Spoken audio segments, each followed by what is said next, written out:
नमस्कार, सगरमाथा विशेषमा स्वागत छ। म रमेश वाग्ले। दर्शकबिन, सगरमाथा विशेषमा हामी हरेक दिन विशेष विषयवस्तुमाथि विशेष व्यक्तित्वसँगको कुराकानी लिएर आउने गर्छौँ। पछिल्लो समय नेपाल कम्युनिस्ट पार्टी नेकपाको विवाद राष्ट्रकै लागि एउटा टाउको दुखाइको विषय बनिरहेको छ। हुन त एउटा पार्टीले आन्तरिक लोकतन्त्रका लागि छलफल, बहस, सङ्घर्ष, विवाद गरिरहेको छ, तर त्यसको असर चाहिँ राष्ट्रिय राजनीतिमा मात्रै परेको छैन। त्यसको असर चाहिँ राज्य सत्ता सञ्चालनमा परिरहेको छ र त्यसको प्रभाव, त्यसको नकारात्मक प्रभावको उपभोक्ता चाहिँ नागरिक हुनु परेको छ। यस्तो अवस्थामा नेपाल कम्युनिस्ट पार्टी नेकपाका दुई अध्यक्षहरू दैनिक जसो वार्तामा बस्ने तर केही पनि नगर्ने। यदि नमिल्ने हो भने नमिल्ने निष्कर्ष पनि निकाल्नु पर्यो, मिल्ने हो भने के आधारमा मिल्ने भनेर एउटा निष्कर्ष निकाल्नु पर्यो। आम नागरिकको सोचाइ यही हो। तर दुईटा पार्टीका बीचमा, दुईटा नेताका बीचमा कहिले राष्ट्रपतिकोमा गएर राष्ट्रपतिका तर्फबाट प्रस्ताव आउँछ कि बहुदलीय जनवाद मानेर तपाईँ अध्यक्ष बनिदिनुहोस्, अनि फेरि त्यसबाट बाहिर निस्केर म बहुदलीय जनवाद मान्न पनि सक्दिनँ र त्यसरी स्वीकार गर्न पनि सक्दिनँ। यो यसो हो, कुनै पार्टीको सिद्धान्त नमान्ने हो भने छुट्टै हिँड्ने भो नि त।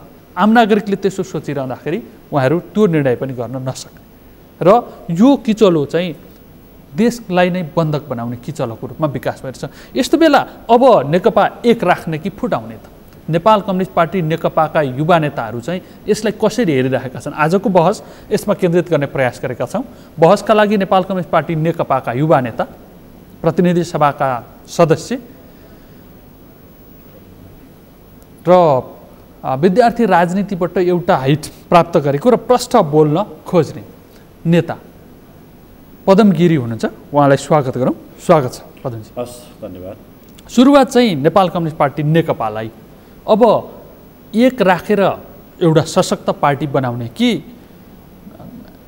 छुट्टै भएर सशक्त पार्टी बन्ने कि एक राखेर यस्तै उल्झनमा उल्झिरहने, नेताहरूका बिचमा झगडा हुने, त्यसका प्रभाव चाहिँ तलसम्म पनि परिरहने पार्टी बनाउने? तपाईँहरूको छनौटमा चाहिँ के परिरहेको छ अहिलेसम्म? होइन, एउटा कुरा चाहिँ अहिले पार्टी फुट्नु थियो भनेदेखि पार्टी एकताका निम्ति गर्यो होइन। हामीले चाहिँ के हो भने 2074को प्रतिनिधि सभाको निर्वाचनमा जाँदै रहँदाखेरि हामीले एउटा खास पृष्ठभूमिमा आम जनताको बिचमा हामीले मत माग्यौँ। स्थानीय निर्वाचन पनि केही समय अगाडि भएको थियो। त्यति बेला दुईवटा ठुला वाम शक्तिहरू बिचमा आपसमा विभाजित हुँदाखेरि हामीले धेरै ठाउँहरूमा हामीले चाहिँ थोरै थोरै मतले पनि हामी निर्वाचित हुन सकेनौँ। हामीले धेरै ठुलो मूल्यहरू पनि त्यो समयमा हामीले चुकायौँ होइन। अस्वाभाविक किसिमका, अप्राकृतिक किसिमका विभिन्न किसिमका गठबन्धनहरू पनि त्यो बेलामा बने, हामी सबैले देख्यौँ। त्यसको पृष्ठभूमिमा हामीले के महसुस भयो भने पार्टीका नेताहरूलाई यो मुलुकमा लोकतन्त्रलाई सुदृढीकरण गर्नु छ भनेदेखि, संविधानलाई कार्यान्वयन गर्नु छ भनेदेखि र यो मुलुकमा समाजवादसम्म पुग्नका निम्ति त्यसका आधारहरू निर्माण गर्दै अगाडि बढ्ने हो भनेदेखि कम्युनिस्ट पार्टीहरूको बिचको एकता आजको अनिवार्य आवश्यकता हो भन्ने कुरा आम नेपाली जनताले त्यो कुरालाई महसुस गरे। नेता कार्यकर्ताहरूले त्यो कुरालाई अनुभूति गरे। त्यसको दबावमा, त्यसको प्रभावमा यो पार्टी एकताबद्ध हो। मैले तपाईँले त्यो लास्टमा भनेको कुरा छ नि, जनताले चाहिँ कम्युनिस्ट पार्टीहरू छुट्टै भयो भने गन्तव्य समात्न सकिँदैन, त्यसैले यिनीहरू छुट्टै बस्नु हुँदैन, एक हो भनेर दबाव प्रभाव भयो नि कार्यकर्ताको, जनताको। त्यति बेला नेताहरू भ्रममा रहेनछन्। उनीहरूले एकता ढिला गरेकै हुन्। एकताको प्रक्रिया थाल्नलाई नै धेरै पापड बेल्नु परेको थियो। किन हुँदैन, हुन्छ कि हुँदैन भनेर चाँडो टुङ्गिनु पऱ्यो भनेर दबाव आएकै हो। त्यति बेला नेताहरू प्रष्ट रहछन् सँगै हिँड्नलाई गाह्रो हुन्छ भनेर, तर कार्यकर्ता र जनता चाहिँ नबुझिकन दबाव दिइरहेका छन् होइन। मिल्दैन। एउटा कुरा के हो भनेदेखि कार्यकर्ता र आम जनताले कम्युनिस्ट पार्टी बिचको एकता वास्तवमै नेपालको राष्ट्रियताका सवालमा, जनजीविकाका सवालमा, यो मुलुकलाई एउटा आर्थिक रूपान्तरणको बाटोमा लिएर जाने सवालमा यी पार्टीको बिचको एकता अत्यन्तै आवश्यकता थियो। त्यही अनुरूप भएको हो। यसलाई हामीले उच्च सम्मान गर्नुपर्छ। यसमा कुनै विमति छ जस्तो मलाई लाग्दैन। कुरा के छ भने हामी धेरै राजनीतिक विषयमा, साङ्गठनिक विषयमा, वैचारिक विषयहरूमा, हाम्रा कार्यशैलीहरूमा धेरै किसिमका भिन्नताहरू थिए। ती सबै विषयहरूलाई हामीले एक ठाउँमा थाती राख्यौँ र हामी के भन्यौँ भनेदेखि एउटा मात्रै कुरा एकता। एकता मात्रै भन्ने कुरालाई हामीले पहिलो प्राथमिकतामा राखेर पार्टी एकता गरेर हामी अगाडि बढ्यौँ। त्यहाँसम्म एकदमै अत्यन्तै ठिक छ। एकतालाई यतिसम्म प्राथमिकतामा राख्नुभयो कि नीति के हुने, विचार के हुने, सङ्गठन सञ्चालनको विधि के हुने होइन, तात्कालीन के अरे कार्यनीति के हुने र लक्ष्य हासिल गर्ने रणनीति के हुने जस्ता विषयहरूमा छलफलमा प्रवेश पनि गर्नु भएन कि? होइन, हाम्रो आधारभूत गर्नुभयो के भन्दाखेरि सङ्गठन ल्याएर जोड दिनुपर्छ, त्यो सङ्गठन जोडियो। अब हामी विश्वलाई चाहिँ उदाहरण दिन्छौँ भनेर नेताहरूले भाषण गरिदिनु भयो। नागरिकहरू हो त नि, अब त गर्ने रहेछन्, यस्तो यस्तो छुट्टै झापा आन्दोलनबाट सुरु गरेको एउटा कम्युनिस्ट, अर्को सशस्त्र क्रान्तिबाट आएको कम्युनिस्ट पार्टी सँगै हिँडिसकेपछि त अब यिनले गर्न नसक्ने के होला त? यत्रो राज्य सत्तालाई तहस नहस पारेर यहाँसम्म आए। अहिले राज्य सत्ताबाट बसेर हामी सबै हाम्रा नीति कार्यान्वयन गर्छौँ भनेका छन्। नागरिक त आश्वस्त भएकै हुन् नि, त्यो कुरा भोटले पनि हो। तर आज त नागरिकलाई त धोका भएको छ नि। होइन, एउटा कुरा के हो भने अहिले नै नागरिकलाई धोका भयो भन्ने निष्कर्ष हामीले निकाल्न हुँदैन। जुन दुईटा पार्टीको बिचको एकता थियो त्यो अत्यन्तै स्वागतयोग्य काम भएको छ। नेपालको कम्युनिस्ट आन्दोलनमा यो एउटा ऐतिहासिक काम भएको छ। यसलाई हामीले फेरि पनि यसलाई सम्मानै गरेर स्वागतै गरेर हामी अगाडि बढ्नुपर्ने होइन। एकता नागरिकले किन चाहेका, एकता नागरिकले किन चाहेका हुन् भने दुईटै लोकप्रिय नारा दिने पार्टीहरू छन् होइन। ती लोकप्रिय नाराहरूलाई कार्यान्वयन गर्नका लागि एकको बाधक अर्को बनिरहेको अवस्था थियो विगतमा सत्ता सञ्चालनकै क्रममा पनि होइन। अब बाधकहरू नै सिद्धिए होइन। प्रतिपक्षमा नेपाली काङ्ग्रेस रहने भयो, त्यो प्रतिपक्षमा रहनेले पनि अर्कै छुट्टै विचार बोक्छ होइन। र त्यो पार्टीसँग पनि साझा विचार हुने गरी संविधान बनाएको छ। अब कार्यान्वयन गर्ने सन्दर्भमा त समाजवाद उन्मुख संविधान भनेर लेखिया छ होइन। कम्युनिस्ट पार्टी 2/3 नजिक छ, त्यही पनि जोडजाड गरेर 2/3 नागेकै थियो। अब के गर्न बाँकी रह्यो त? आम नागरिकमा त्यो अपेक्षा थियो, त्यहाँनिर त एक किसिमले कुठाराघात भएको। यहाँनिर बुझ्नुपर्ने कुरा के छ भने हामीले जुन 2072 मा नयाँ संविधान जारी गऱ्यौँ, त्यो संविधान जारी गर्दै रहँदाखेरि तत्कालीन नेकपा एमाले र नेकपा माओवादी केन्द्रको बिचमा एउटा हाम्रो बिचमा सहमति बन्यो। त्यो के थियो भने त्यसभन्दा अगाडिका संविधान सभाको निर्वाचन पछि जुन गठन भएको संविधान सभा थियो, त्यो संविधान सभामा चाहिँ खास गरी तत्कालीन नेकपा एमाले र माओवादी केन्द्रको बिचमा समझदारी बन्न नसक्दाखेरि संसदमा अत्यन्तै ठुलो प्रतिनिधित्व हुँदै पनि त्यो बेलामा हामी संविधान जारी गर्न सकेनौँ होइन। त्यो हाम्रो निम्ति दुर्भाग्यपूर्ण अवस्था रह्यो। र त्यस पछाडि 2072 को निर्वाचन 72 को सन्दर्भसम्म आइपुग्दाखेरि एउटा के महसुस भयो भने दुईटा ठुला राजनीतिक पार्टीहरूले यो मुलुकमा कम्तीमा नि अग्रगामी संविधान दिनुपर्छ, प्रगतिशील संविधान दिनुपर्छ र समाजवाद उन्मुख एउटा संविधान हामीले दिन सक्यो भनेदेखि हाम्रो एउटा मुलुकप्रति एउटा न्याय गरेको ठहरिनेछ भन्ने निष्कर्षमा दुईटा पार्टी पुगेकै कारणले गर्दाखेरि त्यो संविधान जारी भएको हो। त्यो यथार्थ हाम्रो अगाडि छ। त्यसो भन्ने ठाउँ चाहिँ किन पनि देखिन्न भनेदेखि त्यति बेला संविधानमा काङ्ग्रेस र एमालेका बिचमा समझदारीहरू ज्यादा, एमाले र माओवादी वा काङ्ग्रेस र माओवादीका बिचमा समझदारी कम भएकै अवस्थामा अन्तिममा भूकम्प गइसकेपछि त्यति बेलाको त्यो भूकम्पले साँच्चै भन्ने हो भने नेपालको संविधान जारी हुने सन्दर्भमा चाहिँ सहयोगी भूमिका निर्वाह गरेको छ। त्यसपछि प्रतिपक्ष पनि हुँदैन, अब चाँडो संविधान जारी गर्ने अनि समृद्धिको यात्रा थाल्ने भनिएको थियो। तर थाल्ने कुरा अर्कै भयो भने त्यसरी अहिले मैले तपाईँलाई लान खोजेको ठाउँ चाहिँ कहाँ हो भनेदेखि दुईटा नेताहरूका बिचमा एकता गर्ने सन्दर्भमा केही समझदारीहरू भएका छ। त्यो पार्टी एकता गर्ने, पार्टी एउटाले सञ्चालन गर्ने, सरकार अर्काले सञ्चालन गर्ने त्यो स्तरका सहमति भएकै रहेनछ। जेठ 2 गते पनि प्रधानमन्त्री पद त आधा सरकार पनि आधा समय सञ्चालन गर्ने भनिएको रहेछ होइन। अब यसमा के छ भने अब त्यो त्यसको मतलब कम्युनिस्ट आन्दोलनलाई कहाँ पुर्याउने उनीहरूको लक्ष्य होइन रहेछ। एउटा कुरा नेपाली नागरिकको अपेक्षालाई पुरा कसरी गर्ने त्यो होइन रहेछ। उहाँहरू स्वार्थमा मिल्नु भएको रहेछ भन्दै सबैले स्वार्थको गठबन्धन हो, यसमा नीति विचार सिद्धान्त सङ्गठन सञ्चालनका विधि केही पनि छलफल भएनन् भनिएको थियो। त्यो कुरा प्रमाणित भयो भने अब सँगै जाँदाखेरिका त के शर्तहरू पुरा हुँदै जानु पर्यो कि त भने छुट्टै हिँड्नु पर्यो। नभए देशलाई यसरी अप्ठ्यारोमा पार्नलाई नेताहरूको स्वार्थ जुझ्नु पाउँछ त?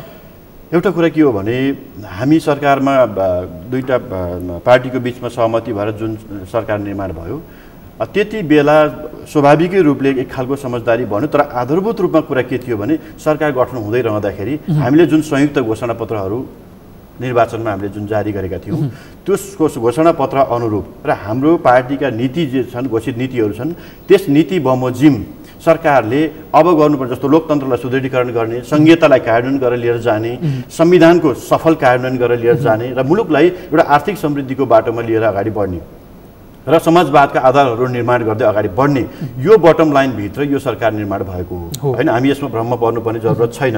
र त्यस पछाडि के भयो भने पार्टीमा स्वाभाविकले धेरै नेताहरू भइसकेपछि नेताहरूको चाहिँ जिम्मेवारीको बाँडफाँडको कुराहरू हैन त्यो प्रश्न उठ्ने स्वाभाविक कुरा हो नेताहरूको जिम्मेवारीको सवाल पनि थियो र ती सबै कुरा के भयो भने मङ्सिर 4 गतेसम्म आइपुग्दाखेरि पार्टीमा एउटा उचाइमा एउटा नयाँ सहमति पनि निर्माण भयो त्यो सहमति भनेको के थियो भने पार्टीमा प्रधानमन्त्री पनि सम्माननीय केपी शर्मा ओलीज्यू हुने पार्टीको कार्यकारी अध्यक्ष पनि सम्माननीय केपी ओली नै हुने त्यसो गर्दाखेरि हामी अरू कोही नेताहरूले चाहिँ पर्याप्त जिम्मेवारी नपाउने अवस्था रह्यो यस कारणले गर्दाखेरि यो कुरा चित्त बुझ्दो भएन भनेर कमरेड प्रचण्ड लगायत अरू नेता कमरेडहरूबाट पनि यो विषय उठ्यो र पार्टीमा गम्भीर ढङ्गले यो विषय उठिसके पछाडि एउटा नयाँ समझदारी भन्यो दुईटा अध्यक्षको बिचमा एउटा समझदारी के भन्यो भने 5 वर्ष आम नेपाली जनताले यो करिब 2/3 को जनमत केका लागि दिए भन्दा यो देशमा एउटा राजनीतिक स्थायित्वका निम्ति जनमत दिएको हो हैन एउटा राजनीतिक स्थायित्वको निम्ति जनमत दिइसकेपछि हामीले 2.5 वर्षमा सरकार परिवर्तन गरिरहने कुराले आम जनतामा राम्रो सन्देश जाँदैन सरकार परिवर्तन हुने कुरालाई राजनीतिक स्थायित्वसँग जोड्नु भन्दा एउटा राजनीतिक दलको स्थायित्व भइदियो भनेदेखि त्यसको प्रभाव सरकारमा पर्दो रहेछ काम त्यसैगरी हुँदो रहेछ यसमा अलिकति क्लियर हुनुपर्छ यसमा के छ भनेदेखि सरकारको नेतृत्व गर्ने व्यक्ति परिवर्तन भइरहँदाखेरि स्वाभाविक रूपले एउटा गतिमा सरकारले काम गर्दैछ त्यसले चाहिँ फेरि अर्को ट्र्याकमा जाने र वास्तवमा त्यो गति चाहिँ प्राप्त पैदा नहुने स्थिति सिर्जना हुन्छ यहाँ त प्रश्न सरकारको गतिमा परिवर्तन हुन्छ कि भन्ने चिन्तासँग रहेन हैन मैले यहाँ के कुरा उठाउँदैछु भने लिन सकेन भन्ने कुरा म एउटा कुरा उठाउँदैछु सम्बन्धित पार्टीकै निष्कर्ष यहाँनिर कुरा के छ भनेदेखि अहिले सम्माननीय प्रधानमन्त्री केपी ओलीको नेतृत्वमा भएको जुन सरकार छ यो सरकारले जनताको पक्षमा राष्ट्रको पक्षमा राष्ट्रियताका पक्षमा राष्ट्रिय स्वाधीनताको पक्षमा काम गरेन भन्ने प्रश्न कहीँ उठेको छैन तपाईलाई म स्मरण गर्न चाहन्छु अहिले पार्टीमा के हो भने पार्टीमा भएको के हो भनेदेखि यो कुनै सिद्धान्तको विचारको संगठनको सरकारले आर्थिक समृद्धिका सवालहरूमा राष्ट्रियताका मुद्दाहरूमा सरकारले यो गर्न सकेन यहाँनिर यो सच्याउनु पर्छ भनेर उठेका विषय भए आम नेपाली जनताले त्यसलाई सहर्ष स्वीकार्ने स्थिति बन्थ्यो पार्टीका तमाम नेता कार्यकर्ताले त्यसलाई सहज ढङ्गले स्वीकार्ने अवस्था बन्थ्यो तर दुर्भाग्य के भइदिएको छ भने यति बेला तपाईको चाहिँ सत्ता परिवर्तनसँग जोडिएर यो विषय उठ्यो यस कारणले यो दुर्भाग्यपूर्ण हो म यस अर्थमा म भन्दैछु मङ्सिर 4 गते आइसके पछाडि मङ्सिर 4 गतेको मा चाहिँ कमरेड प्रचण्डले कार्यकारी अध्यक्षको रूपमा भूमिका निर्वाह गर्ने कमरेड केपी ओलीले पार्टीको सरकारको नेतृत्व गर्ने भन्ने जुन समझदारी भइसके पछाडि त्यसपछि पार्टीको केन्द्रीय कमिटीका बैठकहरू पनि बस्यो पार्टीको केन्द्रीय कमिटीको बैठक माघ 16 देखि 20 गतेसम्म आयोजना भयो त्यो केन्द्रीय कमिटीको बैठकले सिङ्गो सरकारका कामहरूको गम्भीर ढङ्गले समीक्षा गर्यो र समीक्षा गरेर के निष्कर्ष निकाल्यो भने सरकारको काम कार्यशैली कार्यदिशा सही दिशातर्फ अग्रसर छ सरकार सही ढङ्गले अगाडि बढ्दैछ सही दिशातर्फ अग्रसर छ त्यस कारणले गर्दा सरकारको अहिले पार्टी पङ्क्तिले पनि सरकारलाई चाहिँ यो उसको कार्यकाल सफल बनाउनका निम्ति आफ्नो ठाउँबाट योगदान गर्नुपर्छ सहयोग गर्नुपर्छ सरकारले गरेका राम्रा कामहरू तलदेखि माथिसम्म प्रचारात्मक ढङ्गले लिएर जानुपर्छ भनेर पार्टीले त्यो फैसला गर्यो तर भइदियो कुरा के भने माघ 16 देखि 20 गतेसम्म भएको केन्द्रीय कमिटीको बैठकको फैसलापछि यो सरकारले वास्तवमा जनताको अहितमा मुलुकको अहितमा त कुनै काम गरेको छैन हामी देखेका छौँ त्यस पछाडि कम्तीमा पनि अहिले आज यत्रो वर्षौँदेखि 2032 देखि हराएको नक्सा हैन लिम्पियाधुरा सहितको जुन नेपालको नक्सा जारी गर्ने जस्तो ऐतिहासिक काम यो सरकारले गरेको छ ऐतिहासिक काम सवालमा सरकारले चाहिँ सरकारलाई क्रेडिट दिँदै हुनुहुन्छ तपाईँ तर नेताहरू त सरकारले त्यो काम गर्न तयार नभएर नीति तथा कार्यक्रम ल्याउने दिन बिहान सचिवालय बैठकबाट निर्देशन दिएपछि अन्तिम प्याराग्राफमा लेख्यो नेताहरू त त्यसो भन्नुहुन्छ यो एउटा बडा अचम्मको विडम्बनाको कुरा के हो भनेदेखि आज यो नेपालमा लिम्पियाधुरा नक्साबाट हटाइएको 2032 सालदेखि हो त्यसपछि यो देशमा धेरै थुप्रै राजनीतिक परिवर्तनहरू भए धेरै सरकारहरू गठन भए हाम्रै पार्टीका धेरै नेताहरू प्रधानमन्त्री भएर बस्नुभयो उहाँहरू बसेको कुर्सीमाथि नेपालको झन्डा नेपालको नक्सा अहिले पनि विभिन्न तस्विरहरूमा देख्न सकिन्छ त्यहाँ त लिम्पियाधुरा त थिएन उहाँहरू सरकारको नेतृत्व गरिँदै रहँदाखेरि थिएन त्यति बेला सरकारको नेतृत्व गर्ने व्यक्तित्वहरूले यो नक्सा यहाँबाट हटाउनुस् म नयाँ नक्सा जारी गर्छु भनेर किन भन्नु भएन अहिले के भनिरहेछ भनेदेखि यो नक्सा त हामीले गर भनेर प्रधानमन्त्रीले यो कुरा गर्न तयार हुनुभएको भन्ने ढङ्गले आम जनताको बिचमा प्रचार गरिएको छ यसको मतलब के होइन भने पार्टी पङ्क्ति यसमा तयार थिएन भन्ने होइन पार्टीले असहयोग गर्यो भन्ने कुरा होइन सहयोग गर्यो तर एउटा कुरा के हो भनेदेखि यसमा सरकारको नेतृत्व गर्दै रहनु भएको प्रधानमन्त्रीको इच्छा शक्ति नभएको भयो उहाँको दृढ इच्छा शक्तिको कारणले यो नक्सा जारी भएको भन्ने कुरामा त कहीँनिर कसैलाई पनि भ्रम छैन अब एकातर्फ एकातिर यो नक्सा हामीले जारी गर्न लगाएको पार्टीले निर्देशन दिएर प्रधानमन्त्रीले चाहिँ नक्सा जारी गर्न तयार हुनुभएको भनेर एकातर्फ भनिँदैछ अर्कोतर्फ के भनिँदैछ भने प्रधानमन्त्री स्वेच्छाचारी हुनुभयो, अहङ्कारी हुनुभयो, पार्टीको सल्लाहभन्दा बाहिरबाट चल्न थाल्नुभयो, आफू खुसी हिँड्न थाल्नुभयो, पार्टीसँग कुनै सल्लाह परामर्श केही पनि गर्नु हुँदैन, गर्नु भएको छैन भन्ने ढङ्गले आम जनतामा, आम पार्टी पङ्क्तिमा यो कुरालाई स्थापित गर्न खोजिँदैछ। यदि पार्टीको कुरा उहाँले नसुनेको हो भनेदेखि अहिले फेरि उहाँहरू किन भन्दै हुनुहुन्छ कि तपाईँको यो नक्सा हामीले जारी गर्न लगाएर मात्रै प्रधानमन्त्रीले नक्सा जारी गर्न तयार हुनुभयो भनेर किन भनिँदैछ? यो आफैमा कन्ट्रोभर्सियल छ कि छैन? यो कुरा समीक्षा गर्नुपर्छ कि पर्दैन? हामीहरू एउटा निर्णय मानिदिनु हो, बाँकी मान्नु भएन होला। के मान्नु भएन? म तपाईँलाई भनौँ अलिकति, यो सरकारको गठन हुँदै रहँदाखेरि तत्कालीन नेकपा एमालेकै भन्नुहुन्छ भने पनि 9औं राष्ट्रिय महाधिवेशनमा कमरेड केपी ओलीलाई पार्टीको अध्यक्ष बनाउनुपर्छ भनेर बोक्ने कतिजना मन्त्री सरकारको अहिलेको क्याबिनेटभित्र हुनुहुन्छ? के उहाँलाई चाहिने उहाँसँग फरक मत राख्ने साथीहरू अहिले सरकारमा प्रतिनिधित्व गर्नुहुन्छ कि आउनु भएको छ कि छैन मन्त्रीमण्डलमा? हामी एकचोटि सम्झौँ। पार्टी एकता गर्दै रहँदाखेरि एकताको स्पिरिट बमोजिम तत्कालीन माओवादी केन्द्रबाट आउनुभएका साथीहरूको अहिले मन्त्रीमण्डलमा उहाँहरूको उपस्थिति कस्तो छ? हामीले त्यो हेर्नुपर्छ कि पर्दैन? 60-40 को भागबण्डा लागू भएको छ कि म यो के भन्दैछु भने भागबण्डा होइन, क्याबिनेटमा मन्त्रीहरूको अनुहारलाई पनि हामी क्याबिनेटमा मन्त्रीहरूको अनुहारलाई हामीले सम्झौँ। त्यसमा प्रधानमन्त्रीले एकलौटी चल्नु भएको छ कि सबैसँग सहमति गरेर सरकार निर्माण गर्नु भएको छ? हामी बिना पूर्वाग्रह समीक्षा गरौँ।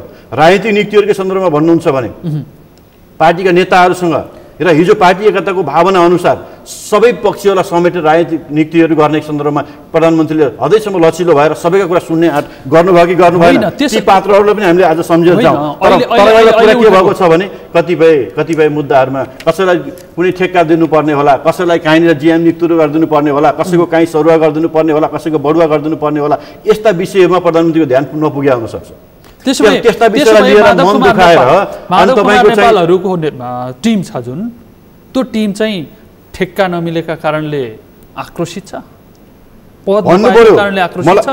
यही कुरा हामी आम नेपालीका जनताले, कार्यकर्ताले जान्न चाहेको विषय के हो भने अहिले यो सरकारले के गर्नु पर्थ्यो र कहाँनिर के गर्न सकेन, यो औँलाएर प्रष्ट रूपमा भन्न सक्नु पर्यो।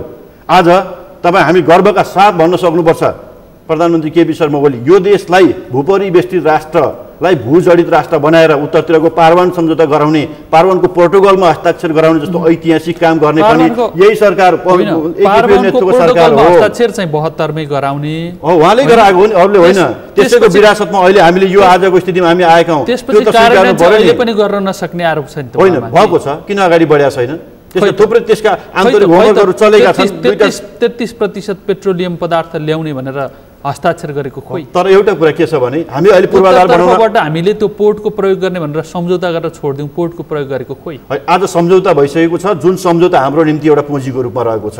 हामी अब पूर्वाधार निर्माण गर्न सक्छौँ, त्यो कामलाई हामी भोलिका दिनमा अगाडि बढाएर लिएर जान सक्छौँ। तर ऐतिहासिक रूपमा यो सम्झौताले त हाम्रो सधैँका निम्ति बाटो खुला गरिदिइसकेको छ। मैले यो विषय किन उठाउन खोजेको भने आजको प्राथमिकता चाहिँ आन्तरिक विवाद नै हो। त्यो मिल्छ भने मिलोस्, मिल्दैन भने बरु नमिल्ने निष्कर्षमा चाँडो पुगोस्, यसरी ल्याङल्याङ नभइदियोस् भन्ने त आम नागरिकको अपेक्षा, तपाईँकै मनमा लागेको अपेक्षा पनि यही त होला नि, होइन? एउटा कुरा रमेशजी, आज जुन पार्टीभित्र जे खालको विवाद सिर्जना भएको छ, यो विवाद कहाँबाट सिर्जना भयो, कसको स्वार्थमा यो विवादहरू सिर्जना भएका छन्, यसको उत्पत्ति कहाँबाट भएको छ, यो सबैलाई चिन्ताको विषय हो। म भन्छु प्रधानमन्त्रीले भने जस्तै भारतीयको चिन्ता चासो चाहिँ तपाईँहरूको पार्टीमा ममा गम्भीर आशंका छ। किन आशंका छ भन्नुहुन्छ भने जब यो सरकारले लिम्पियाधुरा सहितको नयाँ नक्सा जारी गर्छ, यो सरकारले राष्ट्रियताका मामिलामा अघिल्लो पटक प्रधानमन्त्री भइरहँदाखेरि केपी शर्मा ओलीको नेतृत्वको सरकारले जुन नाकाबन्दीलाई चाहिँ दृढतापूर्वक सामना गर्ने काम भयो, उत्तरतर्फ पार्वन सम्झौता गर्ने कामहरू जुन भयो, अनि विराटनगरको चाहिँ जुन तपाईँको फिल्ड अफिस चाहिँ त्यहाँबाट हटाउने कुन खालको निर्णयहरू भए, यी सबै कुराहरूले के भयो त भन्दाखेरि स्वाभाविकले दक्षिणतर्फको छिमेकी चिडिएको अवस्था हो। र त्यस पछाडि कुनै पनि हालतमा नेपालमा केपी शर्मा ओलीको नेतृत्वमा भएको सरकारलाई कुनै हालतमा पनि हटाउनुपर्छ भन्ने त्यो ढङ्गले अनेकन किसिमका षड्यन्त्रहरू र चलखेलहरू अहिले देशभित्र भएका छन्। र अहिले पनि तपाईँ हेर्नुहोस्, अस्ति मात्रै पार्टीको केन्द्रको सचिवालयको बैठकले मोटामोटी एउटा समझदारीमा पुगेको छ। त्यो समझदारी भनेको के हो भने मङ्सिरमा अब हामी महाधिवेशन गरौँ, अहिलेका समस्या विवादहरूलाई एक किसिमले थाँती राखौँ र अब जति पनि विवादहरू छन् हाम्रा विचारका सवालमा होला, सङ्गठनका सवालमा होला, अरू चाहिने जति पनि समस्याहरू छन् ती समस्या नेतृत्वको सवालहरू होला, यी सबै विषयहरूलाई हामीले महाधिवेशनमा टुङ्गो लगाउने भन्ने कुरामा मोटामोटी पार्टीका नेतृत्वको बिचमा सहमति भयो। र थाई कमिटीको बैठक भोलिपल्ट थाई कमिटीको बैठक बोलाएर यो समस्या समाधान गर्ने भन्ने भयो। तर रमेशजी दुर्भाग्य के भयो, तर बाहिर निस्केपछि नेताहरूले के भने भनेदेखि यत्रो सङ्गठनलाई एकता गर्नका लागि कमिटीहरूमा चाहिँ को एकता गराउन चाहिँ नसक्ने यत्रो अवधिसम्म अनि 6 महिनामा महाधिवेशन चाहिँ गर्न सक्ने नेकपाको महाधिवेशन सम्मेलन स्तर देशभर मिति 77 मङ्सिर 1 देखि 6 गतेसम्म 1 गते भाइटिका 10 गते छठ यस्तै व्यङ्ग्यहरू सुरु भयो। होइन एउटा कुरा के छ भने हाम्रो पार्टीको केन्द्रीय कमिटीको बैठकले मागमा बसेको केन्द्रीय कमिटीको बैठकले एउटा निर्णय गर्यो। त्यो के थियो भने आगामी चैतमा 2077 को अन्तिमसम्ममा चैतसम्ममा महाधिवेशन गर्ने भनेर पार्टीले फैसला गर्यो हो। त्यो फैसला गरिसकेपछि सिङ्गो पार्टी पङ्क्ति त्यो महाधिवेशनको तयारीमा जुट्नुपर्छ कि पर्दैन? कार्यकारी अध्यक्ष कमरेड प्रचण्ड हुनुहुन्छ, उहाँलाई पार्टीको सम्पूर्ण जिम्मेवारी दिएको छ। कार्यकारी त उपाधि मात्रै पाउनु पर्यो, अधिकार पाउनु भएन। यसलाई म क्लियर पार्न चाहन्छु। पार्टीको कार्यकारी जिम्मेवारी कमरेड प्रचण्डले प्राप्त गर्नुभएको छ, सङ्गठन विभागको जिम्मेवारी कमरेड वामदेवले प्राप्त गर्नुभएको छ, अरू विभागीय जिम्मेवारी अरू नेताहरूले प्राप्त गर्नुभएको छ। प्रधानमन्त्री केपी शर्मा ओली त पार्टीको एउटा अध्यक्षको रूपमा मात्रै हुनुहुन्छ, तर जिम्मेवारीको हिसाबले सम्पूर्ण जिम्मेवारी सरकारको जिम्मेवारी प्रधानमन्त्री केपी ओलीले लिइराख्नु भएको अवस्था छ। यस्तो स्थितिमा अब चैतसम्ममा गर्ने भनेर पार्टी केन्द्रले गरेको फैसला बमोजिम महाधिवेशनको तयारी गर्न केले रोकेको थियो? आफूले ढलेको सिनको नउठाउने, सुन्नुहोस् है, आफूले ढलेको सिनको नउठाउने अनि सम्पूर्ण कुरा चाहिँ आफ्नो जिम्मेवारी पार्टीभित्र गर्नुपर्ने नियमित कामहरू नगरेर महाधिवेशनको तयारी गर्नुपर्ने कुरालाई एकातिर थाँती राखेर अनि सिङ्गो त्यो प्रधानमन्त्रीको कुर्सी मात्रै वरिपरि रिङ्गेर अनि प्रधानमन्त्रीले केही गर्न सक्नु भएन र सरकार असफल भयो भनेर नारा लगाउने कुराले हामी कस्तो मूल्य मान्यता पार्टीभित्र स्थापित गर्दैछौँ? यो महत्त्वपूर्ण सवाल हो मेरो भनाइ। केपी शर्मा ओलीका विरुद्ध सबै सिनियरहरू उभिनुपर्ने कारण चाहिँ के बन्यो त? के स्वार्थमा उहाँहरू एक भइराख्नु भएको छ? यो नै अब हाम्रो सबैको प्रश्न यही हो। अहिले कुरा के छ भने पार्टीको 9 राष्ट्रिय महाधिवेशनबाट केपी शर्मा ओलीलाई तत्कालीन नेकपा एमालेको अध्यक्षमा आम महाधिवेशनका प्रतिनिधिहरूले भोट हालेर बनाएको अध्यक्ष हो, कुनै केन्द्रीय कमिटीको बहुमतले बनाएको अध्यक्ष होइन। त्यस कारणले गर्दाखेरि यो र दुईटा पार्टी बीच एकता हुँदै रहँदाखेरि दुईटै पार्टीका केन्द्रीय कमिटीहरू भङ्ग भएर सम्पूर्ण अधिकार दुईटा अध्यक्षहरूमा पार्टीका दुईटा अध्यक्षहरूमा त्यो केन्द्रित गरियो र दुईटा अध्यक्षहरूको बीचबाट अनि सम्पूर्ण केन्द्रीय कमिटीका सदस्यहरूको नाम पनि उहाँहरूले प्रस्ताव गर्नुभयो, थाई कमिटीको नाम पनि उहाँहरूले प्रस्ताव गर्नुभयो। त्यसैका आधारमा पार्टीको केन्द्रीय कमिटीहरू पनि निर्माण भयो, थाई कमिटीहरू पनि निर्माण भयो, सचिवालय पनि निर्माण भयो। दुईटा पार्टी दुईटा नेताहरूले दिएको नाम गोजीबाट निकालेको नाम त्यही नै कमिटी बन्न पुगेको हो नि। यो यथार्थ हामीले भुलेका छौँ छैनौँ भनिसके पछाडि अहिले आएर महाधिवेशनले छनौट गरेको नेतृत्वलाई पार्टीको केन्द्रीय कमिटीको बैठकको बहुमतको आधारमा हामीले केन्द्रीय अध्यक्षबाट हट्नुपर्छ वा प्रधानमन्त्रीबाट हामी हट्नुपर्छ भन्दैछौँ भने एउटा कुरा बुझ्नुपर्ने कुरा के हो भन्नुहुन्छ भने सुन्नुहोस्, म एउटा कुरा भन्दैछु ल। अहिले त हामी पार्टीको अध्यक्ष बहुमतले हटाइदिउँला कि हामी सबै तयार छौँ? केन्द्रदेखि प्रदेश हुँदै जिल्ला हुँदै गाउँ वडा तहसम्मका सम्पूर्ण कमिटीहरू अब बहुमत र अल्पमतको प्रक्रियाद्वारा नेतृत्व छनौट गर्ने प्रक्रियामा हामी जान सक्छौँ। यदि जाने हो भने यो एकता प्रक्रिया रहन्छ। अब सम्पूर्ण जनसङ्गठनमा बहुमत र अल्पमतको नयाँ प्रक्रिया सुरुवात गर्दै जाने हो भने यो एकता प्रक्रिया टुङ्गोमा पुग्छ। यस्ता खालका गैर जिम्मेवारीपूर्ण कुरा यी प्रश्नहरू हामीले गर्नु स्वाभाविक छ भने हिजोको एकताको स्पिरिट, तर एकताको स्पिरिट अनुसार सरकार चलेन, नेताहरू चलेनन् भनेर प्रश्नहरू उठे नि पार्टीमा, होइन? पार्टीमा प्रश्न उठ्यो भनेदेखि समाधान खोज्नु पर्यो। अहिले अस्ति प्रधानमन्त्रीले पनि एकल अध्यक्ष बस्नका लागि भनेर प्रस्ताव लिएर राष्ट्रपतिकोमा पनि लानु अर्का अध्यक्ष प्रचण्डलाई। त्यहाँ केही प्रस्तावहरू आएका छन्, होइन? यो राष्ट्रपतिकोमा पार्टीभित्रको आन्तरिक विवादलाई लिएर वा आन्तरिक समस्यालाई लिएर राष्ट्रपतिकोमा गएको भन्ने जुन अहिले बाहिर मिडियामा प्रचारबाजी छ त्यस्तो होइन। अहिले हामीले मान्छेले अनुमान लगाउने एउटा कुरा भयो बाहिरबाट, तर न राष्ट्रपति कार्यालयबाट यहाँ आएर पार्टीको विषयमा कुनै छलफल भएको थियो, पार्टीको आन्तरिक विषयमा भनेर त्यहाँबाट न कुनै बोलिएको छ, न प्रधानमन्त्री कार्यालयबाट त्यो कुरा आएको छ, न कुनै पार्टीका नेताले त्यो बोल्नु भएको छ। प्रचण्डले बोलेको कुरा के हो भने उहाँले हामीले तपाईँहरूकै मिडिया मार्फत सुनेको कुरा के हो भनेदेखि म परिबन्धमा परेर राष्ट्रपतिकोमा गएँ भनेर भन्नुभएको छ। तर राष्ट्रपतिमा गएर यही विषयमा छलफल भयो, यही टुङ्गो भयो भनेर उहाँले भनेको त मैले सुनेको छैन। नेतालाई सङ्कलन गरेर त भन्नुभयो त। अब यसमा स्वयं पार्टीको अध्यक्ष कमरेड प्रचण्डले मान्नुपर्छ भनेर प्रस्ताव आयो, मैले त्यो कुरा मान्न सकिनँ। होइन, दुईटा नेताको बिचमा यो विषय उठेको हुन सक्छ वा अरू विभिन्न विषयमा छलफल भएको हुन सक्छ, तर राष्ट्रपतिले साथी राखेर यो विषय भयो भन्ने कुरा वास्तवमा मिडियामा जुन प्रकारले प्रचार भएको छ त्यो हो भन्ने मलाई लाग्छ। राष्ट्रपतीय संस्थाको जुन खालको तपाईँले बचाउ गर्दै हुनुहुन्छ त्यसको म सम्मान गर्छु, किन राष्ट्रपति संस्था त्यस्तै भन्नुहोस्, तर त्यसरी अभ्यास भइरहेको छैन, फरक बाटो हो। मैले तपाईँलाई लान खोजेको चाहिँ नेपाल कम्युनिस्ट पार्टी नेकपामा यो स्तरको विवाद आयो अब एक पद एक व्यक्ति भनेर लागू गरिदिने हो भनेदेखि प्रधानमन्त्रीको रूपमा केपी शर्मा ओलीले सञ्चालन गरे हो, पुष्पकमल दाहालले पार्टी सञ्चालन गरे हो, बाँकी विभागहरू छँदैछन्। महाधिवेशनबाट उहाँले चाहिँ नेतृत्व लिन सक्ने नसक्ने विषयको परीक्षण गरे हो, त्यो बाटोमा जान सकिँदैन। एउटा कुरा के हो भने एक व्यक्ति एक पद भनेर जुन अहिले पार्टीभित्र नेताहरूबाट जुन विषयहरू उठ्या छ यो चाहिँ अनुपयुक्त कुरा होइन, उपयुक्त नै कुरा हो भन्ने म मेरो आफ्नो बुझाइ हो। तर कुरा के हो भने एक व्यक्ति एक पद भन्ने कुरा पार्टीको जीवनमा लागू हुने कुरा हो। पार्टी जीवनमा जस्तो एउटै व्यक्ति पार्टीको केन्द्रको चाहिँ केन्द्रीय थाई कमिटीमा पनि छ होइन, पार्टीको प्रदेशको नेतृत्वमा पनि छ, प्रदेशको नेतृत्वमा पनि छ, जिल्लाको अध्यक्षमा पनि छ, जिल्लाको पनि छ, त्योभन्दा तल्लो कमिटीको नेतृत्वमा पनि छ। यस्तो प्रकारको एउटै व्यक्तिले 2-3वटा जिम्मेवारी जुन लिने कतिपय ठाउँमा त के देखिया छ भने 6वटा कमिटीसम्म एउटै व्यक्ति बसेको पनि भेटिएको छ। यस्तो प्रकारले काम गर्ने कुरा चाहिँ वैज्ञानिक हुन सक्दैन। यस सन्दर्भमा समीक्षा गर्न छलफल गर्न सकिन्छ। तर के होइन भने पार्टीको नेतृत्व गरिरहेको व्यक्तिले राजकीय जिम्मेवारी लिन हुँदैन भनेर भन्ने कुरा त कुनै पनि हिसाबले दलीय व्यवस्थामा सुहाउने कुरा होइन। त्यसो भए भन्नु पर्यो नि, आज प्रधानमन्त्री केपी शर्मा ओलीज्यू प्रधानमन्त्री भएको हुनाले पार्टी अध्यक्ष छोड्नुपर्छ वा पार्टी अध्यक्ष र प्रधानमन्त्री मध्ये एक छोड्नुपर्छ भन्दै रहँदाखेरि त्यसो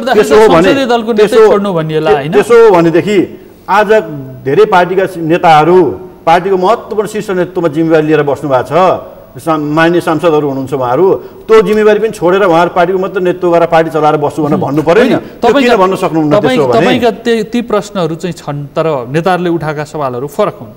मैले तपाईँलाई यहाँनिर चाहिँ स्पष्ट सोध्न खोजेको चाहिँ पुष्पकमल दाहाललाई मात्रै अध्यक्ष दियो भनेदेखि तपाईँहरूलाई डर छ उहाँले पार्टी राम्रोसँग सञ्चालन गर्न सक्नुहुन्न भन्ने विषयमा? एउटा कुरा के हो भने दुईटा पार्टी बिचको हाम्रो एकता भइसक्यो। एकताको चाहिँ मर्म भनेको अहिले हामीले महाधिवेशनसम्म पार्टीमा दुईटा अध्यक्षहरू रहने, पार्टीको बिचमा बहुमत अल्पमतको प्रक्रियाद्वारा होइन, मत विभाजनबाट होइन, एउटा भावनात्मक एकताका साथ सहमतिका साथ पार्टीलाई अगाडि बढाएर लिएर जाने भन्ने एकताको स्पिरिट हो।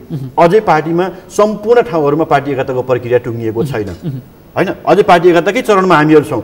यति बेला कुनै पनि व्यक्तिलाई हामीले पार्टी अध्यक्षबाट तपाईँ हट्नुहोस् भनेर भन्नु भनेको पार्टी एकतालाई भाँड्ने कुरा हो। यो एकतालाई यही पूर्ण विराम लगाउने त्यो मनसायका साथ आएको हो। त्यस कारणले गर्दाखेरि पुष्पकमल दाहालले केपी ओलीलाई पार्टी अध्यक्ष छोड्नुहोस् भन्नुभयो भने त्यो अर्गेलाई हुन्छ, त्यो गलत हुन्छ। त्यो भन्ने कुनै हिसाबले पनि त्यो उहाँलाई मानौँ अहिले छोड्नुहुन्छ छोडिदिउँ, अब छोट्यौँ पनि केपी शर्मा ओलीले अध्यक्ष छोड्नुभयो र प्रचण्डलाई कार्यकारी भूमिकामा पार्टी सञ्चालन गर्नुहोस् भनेर दिनुभयो भने तपाईँहरू मान्ने कि नमान्ने? किन मान्ने? तपाईँको अहिले एउटा कुरा मैले फेरि यही दोहोऱ्याएर भन्दैछु, अहिले केपी शर्मा ओलीज्यूले पार्टीको अध्यक्षबाट छोड्नुपर्ने कारण के हो? केपी शर्मा ओलीले यो प्रधानमन्त्रीबाट राजीनामा दिनुपर्ने कारण के हो? नमान्ने कारण चाहिँ के हो? पार्टी एकता हुँदा दुईटा पार्टी एकता हुँदै रहँदाखेरि दुईटा अध्यक्षको परिकल्पना हामीले गऱ्यौँ। आज पार्टी एकताको प्रक्रिया टुङ्गोमा पुगेको छैन। पार्टीको नेतृत्वको टुङ्गो गर्ने भनेको पार्टीको राष्ट्रिय महाधिवेशनले हो। हामी महाधिवेशनमा गए पछाडि को पार्टीको नेतृत्व लिने भन्ने कुरा महाधिवेशनले गर्ने फैसला हो। तर अहिले आएर नेतृत्व मान्न सकिँदैन। पुष्पकमल दाहाललाई एकल नेतृत्व स्वीकार्न पनि सकिँदैन। अहिले पुष्पकमल दाहालले पार्टी अध्यक्ष छोड्नुपर्छ, केपी शर्मा ओली मात्रै हुनुपर्छ भन्ने कुरा पनि स्वीकार्य हुँदैन। यी दुईटै कुरा अर्गेलाई हुन सक्छ। त्यस कारणले गर्दाखेरि दुईटै अध्यक्ष रहनुपर्छ र जुन मङ्सिर 4 गते जे समझदारी भएको छ कार्यकारी जिम्मेवारीको हैसियतले कमरेड प्रचण्डले पार्टीको नेतृत्व गर्ने, पार्टीको सदस्यता कति छ भन्ने पनि टुङ्गो छैन। मङ्सिर 4 गते अधिवेशन गर्नुपर्छ भन्नुहुन्छ। त्यसै कारणले अहिले कमरेड प्रचण्डलाई कार्यकारी अध्यक्ष बनाइएको छ। संगठन विभाग कमरेड वामदेवले जिम्मा लिनुभएको छ, अरूलाई विभागीय जिम्मेवारी दिएको छ। उहाँहरूले रात दिन गरेर साँच्चै म्यासिभली चाहिँ अब यो काम सबै छिमलेर अगाडि बढ्ने हो भनेदेखि मङ्सिरमा पार्टीको महाधिवेशन नहुनुपर्ने कारण के छ? म पर्वत जिल्लाको पार्टीको अध्यक्ष हो। म यहीँबाट तपाईँको मिडिया मार्फत म भन्न सक्छु कि अबको 2 महिनाभित्र पार्टीको पर्वत जिल्लाको अधिवेशन गर्नुहोस् भनेर भन्ने हो भने 2 महिनाभित्र पार्टीको जिल्ला अधिवेशन हामी गरिदिन सक्छौँ।